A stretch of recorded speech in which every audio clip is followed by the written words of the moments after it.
Hello and welcome back to everyone. TMD mastery के इस brainstorming podcast में आप सभी लोगों का स्वागत है। और मेरे साथ हैं डिजिटल मार्केटिंग के expert Lalit sir. Hi sir, कैसे हैं? बढ़िया सर। सर, आज हम किस टॉपिक के बारे में ब्रेनस्टॉर्मिंग करने वाले हैं इस कंप्लीट सेशन के अंदर? सर मैंने अक्सर देखा है बहुत सारे लोगों को पैसा कमाना तो आता है बट उसे संभालना नहीं आता है बिल्कुल। और इसी कारण उनका कॉन्फिडेंस लो हो जाता है। तो मैं यहाँ पे जानना चाहता हूँ कि कैसे वो अपना कॉन्फिडेंस बढ़ा सकते हैं पैसे को लेके। यानी कि हम आज डिस्कस करने वाले हैं कि पैसा जो भी लोग कमा रहे हैं हाँ उनको कैसे संभालें, बिल्कुल। उनके अंदर कैसे कॉन्फिडेंस आए।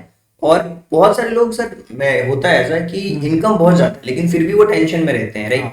कि यार बचत नहीं हो रही है या फिर फ्यूचर सिक्योर नहीं है, क्या करें? यानी कि आपके अकॉर्डिंग जो आपने टॉपिक आज सेलेक्ट किया है, तो मुझे लगता है कि आप सिंपल स्टेप्स में ये जानने वाले हैं कि फाइनेंस को लेकर के कॉन्फिडेंस कैसे आप पा सकते हैं, कैसे हासिल कर सकते हैं। बिल्कुल सर, आप में से ऐसे बहुत सारे ऑडियंस भी होंगी जो मतलब हर महीने उनकी सैलरी आ रही है बिल्कुल। बट उन्हें पता नहीं चल रहा है। सैलरी आती है उसके नेक्स्ट डे उनके खर्चे लगे रहते हैं तो मतलब सैलरी आधी हो जाती है और फिर कहते हैं मेरे पास पैसा नहीं बचा। बिल्कुल, यानी कि महीने के एंड में वही स्ट्रगल, भैया उधार लिख लेना हाँ और सैलरी आएगी तो मैं आपको पैसे दे दूंगा। हाँ, मतलब ये कहानी हर एक पर्सन की लगती है। और अगर लगता है कि आपकी भी कहानी यही है, तो हाँ। ये जो ब्रेनस्टॉर्मिंग सेशन है हाँ। वो आप लोगों के लिए ही है। तो सर पहला फाइनेंशियल कॉन्फिडेंस की स्टेप क्या होनी चाहिए आपके हिसाब से? देखिए सर, पहले तो मुझे ये लगता है कि बहुत ही सिंपल, जो सभी लोग और हर जगह कहा जाता है कि यार अपने खर्चे और अपने इनकम को ट्रैक करो। इसका मतलब ये हुआ कि आप बजट बनाओ। सबसे पहले 50% अपनी जरूरत के लिए, ओके 30% आप शॉपिंग्स वगैरह के लिए, ट्रैवल्स के लिए खर्च कर सकते हो और ठीक है। 20% सेविंग और इन्वेस्टमेंट में आप खर्च कर सकते हो। सर तो यहाँ पे मतलब कि ऑडियंस को सोचना होगा कि कैसे वो अपने खर्चे को यहाँ पे यूटिलाइज कर रहा है और किस तरीके से वो अपने इनकम को सेव कर सकता है। यानी कि सबसे सबसे अच्छा तरीका है कि आप लिखिए कि आप इनकम कौन कौन से सोर्स से आ रही है हाँ। और खर्च कहाँ कहाँ आप कर रहे हाँ हो। सर। ये सबसे इंपॉर्टेंट पार्ट होता है, मतलब बजट बनाना आप कह सकते हो अपने इनकम और एक्सपेंसेस का। सर दूसरी स्टेप में जानना चाहता हूँ कि इमरजेंसी फंड क्या होता है और ये किस लिए बहुत इंपॉर्टेंट कहा जाता सर है? देखिए, ये भी एक हमारी कहते हैं ना कि लाइफस्टाइल का हिस्सा होना चाहिए। आप इनकम आपकी आ रही है लेकिन कभी कभी ऐसी सिचुएशन आ जाती है, फाइनेंशियल कंडीशंस इस लेवल पे पहुंच जाती है कि कहीं ना कहीं प्रॉब्लम होने लगती है आपको। तो बिल्कुल। उसके लिए वहां पे काम आता है आपका इमरजेंसी फंड। और हमेशा कहा जाता है कि कम से कम हम्म, अगर आपकी इनकम मान लीजिए 20,000 है, बिल्कुल। तो अगले 6 मंथ का बजट आपको एक अलग अकाउंट में रखना चाहिए। इट मीन्स कि 1,20,000 के आसपास आपके पास में अमाउंट होना चाहिए। मतलब वो अमाउंट किसी खर्च के लिए नहीं है, दैट फॉर ओनली इमरजेंसी। जैसे कोविड आ गया था या कुछ इमरजेंसी आ गई घर में, आप 6 महीने तक जॉब पे नहीं जाते हैं तो आपके पास कम से कम इमरजेंसी फंड तो है जिसका आप यूज कर सकते हैं। सर जैसे मान लीजिए किसी कोई जॉब किसी की छूट जाती है, हाँ उसको जॉब ढूंढने में, नई जॉब पे स्विच करने में 5 से 6 महीने का टाइम लगता है। लगता ही है बिल्कुल। और कहीं ना कहीं इसीलिए कहा गया है कि आप कम से कम एटलीस्ट 6 मंथ का बजट आपके पास में होना चाहिए। तो सर इसलिए कहा जाता है कि फाइनेंशियल कॉन्फिडेंस तभी आता है जब आप पॉसिबल करेंगे अपना इमरजेंसी फंड बनाना। बिल्कुल, उसी से तो कॉन्फिडेंस आएगा आपका कि नहीं यार चीजें सही हैं, आप सही वे में आगे बढ़ रहे हो। सर एक और मैं तीसरा स्टेप यहाँ पे यूज करना चाहता हूँ कि लोग बोलते हैं स्मार्ट सेविंग करो, इन्वेस्टमेंट करो। तो सर इसके बारे में थोड़ा सा बेसिकली बताएं। सर देखो, दो चीजें होती हैं। हाँ। अब इसको प्रैक्टिकल एग्जांपल से भी अपन समझ सकते हैं हम्म, कि बहुत सारे ऐसे लोग हैं जो अपनी सेविंग तो करते हैं, हम्म, बचाना इंपॉर्टेंट नहीं है। हाँ। जैसे मान लीजिए कि मैंने ये सोचा कि यार मुझे है ना हम्म, एक कार खरीदनी है फॉर एग्जाम्पल, हम्म, और मैंने उसके लिए सेविंग स्टार्ट कर दी हम्म, पर डे बेसिस पे, सॉरी मंथली बेसिस पे। ठीक है। जो भी सैलरी आ रही है उसका एक हिस्सा मैंने सोच लिया कि 20% 20% बचा रहा हूँ। हाँ जैसे मान लीजिए कि 20,000 इनकम है तो 5,000 रुपये साइड कर रहा हूँ, बिल्कुल। राइट? और इस तरीके से मान लीजिए पूरे साल भर में कितना हुआ, वो 60,000 हुआ। 60,000। अब होगा क्या है, अब 60,000 में तो वो चीज आ नहीं नहीं आ पाएगी, पाएगी। लेकिन वो हर साल इन्फ्लेशन की वजह से उसका रेट और बढ़ता जाएगा। बढ़ता जाएगा। तो कहीं ना कहीं उसको केवल सेव नहीं करना, उस अमाउंट को आपको इन्वेस्ट करना है। आप म्यूचुअल फंड कर सकते हो, Okay. एसआईपी कर सकते हो, एफडी कर सकते हो, पीपीपी फंड में कर सकते हो, जो भी आपको सुटेबल लगे। एटलीस्ट आप स्टार्ट तो करो, और जितना जल्दी हम्म, शुरू करोगे उतनी ही जल्दी उसके अंदर कंपाउंडिंग का मैजिक दिखेगा। तो सर इसलिए कहा जाता है सिर्फ पैसा बचाना जरूरी नहीं होता है, उसको बढ़ाना भी जरूरी होता है। बिल्कुल।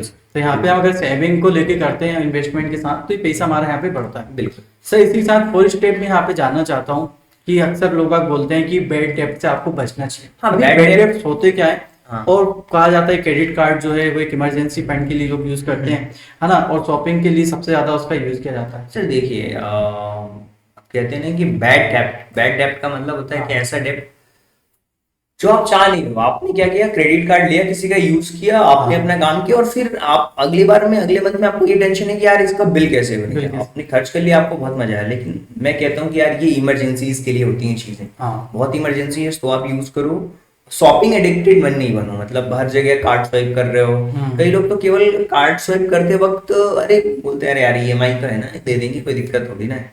तो बिल्कुल। जो ईएमआई जो है ना, हाँ। वो कॉन्फिडेंस को ईएमआई टेंशन बना देती है। मतलब हम कह देंगे, मतलब ईएमआई टेंशन में आ जाएगी। मतलब आपको ये रहेगा कि अगले महीने की ईएमआई कैसे दूं। आपको ये नहीं है कि मतलब उसको फिनिश कर दूं या उससे फ्री हो जाऊं, इस बैड डेप्ट से बाहर निकलूं। ये आपके माइंड के अंदर नहीं आएगा। आप हमेशा उसी लूप होल में चलते रहोगे। तो सर इसलिए हमें यहाँ पे ध्यान देना चाहिए कि बैड डेब्ट से मतलब जैसे क्रेडिट कार्ड हो गया उसका कहाँ यूज करना है और कहाँ नहीं करना है, हम्म। इन चीजों के बारे में होना चाहिए। सर इसी के साथ हम चैट जीपीटी से कुछ सवाल करेंगे और जानने की कोशिश करेंगे कि हम फाइनेंशियल कॉन्फिडेंस कैसे लाना चाह सकते हैं। तो फाइनेंशियल हैबिट क्या हो सकती है जिसको हमें अडॉप्ट करना सर चाहिए। देखिए, अगर आप मुझसे पूछेंगे कि फाइनेंशियल हैबिट क्या होती है, किस तरीके से आप उसे लागू कर सकते हैं, तो बहुत ही सिंपल सा तरीका है उसका। हाँ। अपने खर्चे को ट्रैक करना है, ओके। फाइनेंशियल रिव्यू करना है, फाइनेंशियल गोल्स बनाने हैं कि यार मुझे इतना इन्वेस्ट करना है म्यूचुअल ठीक है। फंड्स में, इतना सिप में, और जो अननेसेसरी खर्चे हैं उनकी लिस्ट बनाइए। उसको उसको इम्प्रूव करिए, है ना। बिल्कुल। और सबसे अच्छी बात पता है क्या सर, आपको लर्न करना होगा, फाइनेंसिस को सीखना होगा। कोई सीखना सीख होगा। करके नहीं आता। मतलब फाइनेंशियल जो कॉन्फिडेंस है वो एक दिन का गेम नहीं है, हाँ। ओवरनाइट मैजिक नहीं है ये। हाँ। ये आप जितना लर्न करते जाओगे वो एक डेली हैबिट है। बिल्कुल राइट सर आप। डेली आपको कुछ ना कुछ उससे रिलेटेड सीखना पड़ेगा, जानना पड़ेगा, हम्म। और ऐसे इन्वायरमेंट में रहना पड़ेगा, तो ही आप कॉन्फिडेंस उसके अंदर आपके अंदर आ सकता है। आप देख सकते हो कि किस तरीके से चीजें आपके लिए काम कर सकती है, ये सारी चीजें। तो चलिए सर हम चैट जीपीटी से जानने की कोशिश करते हैं और समझते हैं कि इस क्वेश्चन का क्या आंसर हो सकता है कि अगर कोई व्यक्ति फाइनेंशियल कॉन्फिडेंस पाना चाहता है तो उसे कौन सी डेली हैबिट्स जो है अडॉप्ट करना चाहिए। ओके सर, तो सबसे पहले हम बात करते हैं कि फाइनेंशियल कॉन्फिडेंट होने के लिए कौन से स्टेप्स हैं, कौन सी हैबिट्स होनी चाहिए, इसके बारे में बात करते हैं। ठीक है। सबसे पहले सर तो हमें कनेक्ट करना होगा अपने लैपटॉप स्क्रीन को अपने बैकग्राउंड में। हमने कनेक्ट कर लिया है। ठीक है। और सर सबसे अच्छी बात ये है कि यहाँ पे हम चैट जीपीटी का यूज करने वाले हैं, राइट। चैट जीपीटी, कोई भी एआई टूल्स का आप यूज कर सकते हो, जरूरी नहीं है कि चैट जीपीटी ही यूज करें, हाँ सर। राइट। और I want to confidence financial confidence. Confident I want to be confident in finance. मैं फाइनेंस में कॉन्फिडेंट होना चाहता हूँ, ठीक है। राइट। इसके लिए कौन सी डेली हैबिट होनी चाहिए? इसके लिए कौन सी डेली हैबिट्स होनी चाहिए, और साथ में मुझे स्टेप्स बताएं कि कैसे मैं फाइनेंशियल कॉन्फिडेंट बन सकता हूँ। बहुत ही हिंदी में पूछा सर मैंने ठीक है सर। कि मुझे फाइनेंस में कॉन्फिडेंट बनना है, मुझे कौन सी ऐसी डेली हैबिट्स चाहिए, और साथ में मुझे ये बताएं, स्टेप्स बताएं कि मैं कैसे फाइनेंशियल कॉन्फिडेंट बन सकता हूँ, राइट। तो ये मैंने एंटर कर दिया। आप रिजल्ट देखना स्टार्ट करना सर, देखिए। बहुत ही अच्छा सवाल यहाँ पे बोला है। डेली हैबिट्स को स्टेप बाय स्टेप यहाँ पे क्लियरिटी से बताएगा। हाँ तो सर हम यहाँ पे फर्स्टली समझते हैं daily habits for financial confidence. बिल्कुल सर। अब ये प्रैक्टिकल इंप्लीमेंटेशन है, आप चाहें तो कर सकते हैं इसको पर डे बेसिस पे। अगर if you are a businessman तो आपको तो ये करना ही चाहिए, बिल्कुल। क्योंकि ये आपका डेली का हिस्सा होना चाहिए सर। अब ये देखिए, डेली मॉर्निंग एक्सपेंसेस ट्रैक करना, रोज के 10 भी अगर कहाँ गए तो लिखो। हाँ। नोटबुक में कर सकते हो या बहुत सारे ऐसे ऐप हैं वहां पे कर सकते हो sir. Morning money check in. हाँ, 2 मिनट अपना वॉलेट चेक कर लिया, बैंक बैलेंस चेक कर लिया, अवेयरनेस बढ़ता है इससे। Right sir. यार कि मतलब आज मेरे पास में इतना अमाउंट है, कल कहाँ मैंने खर्च कर दिया। सर जैसे अभी यूपीआई आ गया तो बहुत से लोग अब यूपीआई से ही मतलब पे करते हैं, तो कई बार क्या होता है वो ध्यान नहीं देते हैं। कुछ भी खर्च करना होता है तुरंत फट से स्कैन करा और दे दिया, फिर बाद में कहता है अकाउंट में एकदम से पैसे गायब हो गए। हाँ, तो एक्चुअली वो ध्यान नहीं देते हैं कि कैसे हमें मॉर्निंग में मनी चेक करना चाहिए। इसी तरह से थर्ड है लर्निंग हैबिट। 15 से 20 मिनट से। Okay. मेरा ऐसा मानना है कि आप इससे रिलेटेड आर्टिकल पढ़ो, वीडियोस देखो, बुक्स देखो, पढ़ना, बजट करना, इन्वेस्टिंग, इन सारी जो टर्म्स हैं हाँ उनको सबसे पहले तो इसमें इंटरेस्ट लाना अपना बड़ा। बिल्कुल 15 से 20 मिनट निकाल लो यार, मुझे लाइफ टाइम लर्निंग करनी है। लर्निंग करनी है। सर आपने भी देखा होगा मार्केट को लेकर के चीजें किस तरीके से मार्केट का सेंटीमेंट कैसे Change बढ़ता हो है और घटता है। तुरंत आपने देखा होगा मोदी जी ने भाषण दिया, हम्म, अगले दिन मार्केट ऊपर डाउन होता रहता वो है। अप चला गया। क्यों? क्योंकि उसका इम्पैक्ट पड़ता है। बिल्कुल यही सारी चीजें हैं जो आपको सीखना है, समझना। धीरे धीरे जितना आप लर्न करोगे, और सेल्फ लर्निंग बहुत अच्छी चीज है, जितना करोगे उतना ही आपके लिए अच्छा कहते हैं है। ना सर, लर्निंग से ही आपकी अर्निंग बढ़ती है। बिल्कुल। सर इसी के साथ 4 स्टेप है स्मॉल सेविंग हैबिट। हाँ, जैसे कि आप एक गोल बना सकते हो आपका सिंपल सा डेली, यार पर डे मुझे 10 रुपए, 50 रुपए, 100 रुपए पर डे बेसिस पे मुझे डिसिप्लिन होकर के सेव कर। ठीक है चाहे आप पर डे बेसिस पे सेव कर दो, या ये डिसिप्लिन कॉन्फिडेंस देगा। सर, एक चीज और कहना चाहूंगा, सेविंग जैसे हमने बचपन में हम देखते थे कि गुल्लक ले आते थे बढ़िया, उसमें डेली मतलब 2-5 रुपए डालते थे। फिर एक टाइम बाद जब हमें पैसे की जरूरत हुई, हम उसे फोड़ते थे, बहुत सारे पैसे। तो यहाँ पे भी मतलब छोटे में हम जो करते थे, बड़े हो गए हैं तो थोड़ा सा हमें हाँ, उसको सिप के फॉर्मेट में कर सकते हो, एसआईपी कर सकते हो, इन्वेस्टमेंट कर सकते हो। पर डे बेसिस पे आपको ये चीज करनी है। then इसी के साथ 5 स्टेप है फाइनेंशियल अफर्मेशन। हाँ, रोज ये सोचना है कि यार मैं इसको समझ रहा हूँ और सही डिसीजन ले रहा हूँ। मतलब मनी को लेकर के आपका पॉजिटिव अफर्मेशन होना चाहिए। इससे कॉन्फिडेंस आता है कि यार मैं चीजों को समझ रहा हूँ, इम्प्लीमेंट कर रहा हूँ, और कहीं ना कहीं चीजें डे बाय डे इंप्रूव होती जा रही है मेरी। तो ये आपको कॉन्फिडेंस देगी ही देगी। सर 6 स्टेप है अवॉइड इम्पल्स बाइंग। ये क्या इम्पल्स बाइंग सर देखो क्या होता है, इसका बहुत लोग इसको कंट्रोल नहीं कर पाते। इम्पल्सिंग बाइंग बहुत ज्यादा होती है। हाँ कोई एडवर्टाइजमेंट देखा, फेस्टिवल सेल चल रही है, और यार ये तो लेना ही लेना है। लेना ही लेना। अब इसका सिंपल सा तरीका है, उसको 24 घंटे के लिए अवॉइड कर दो। अच्छा तो मैं 24 घंटे बाद सोचूंगा कि क्या है, चलेगी तो ठीक है, नहीं बात नहीं तो कोई बात नहीं। क्या मेरे लिए जरूरी है? तो इम्पल्सिव बाइंग को रोकने के लिए यू कैन गिव 24 आवर्स के लिए डाल दो उस चीज को। तो आधी से ज्यादा चीजें आप रोक दोगे वहीं पे। जितनी आप चीजें देखोगे, जितने भी आप ई कॉमर्स प्लेटफॉर्म है वहां पे जाओगे, देखोगे आपको लगेगा यार बस टाइमर सेल चल चल रहा रही है, है, सेल timing चल चल रही रहा है, है। मिस हो जाएगा मेरे से। तो वो Discount दे रहे हैं। इम्पल्सिंग बाइंग नहीं है। सर 7 है वीकली रिव्यू। वीकली रिव्यू मतलब हफ्ते के एंड में आप अपने आप के जो भी इनकम है उसको और जो एक्सपेंसेस है उनको ट्रैक करो, देखो कि क्या चीजें हो रही हैं, कैसे हो रही हैं, ये सारी चीजें। सर एक और स्टेप बाय स्टेप दी गई है आपने फाइनेंशियल कॉन्फिडेंस को बिल्ड करने के लिए।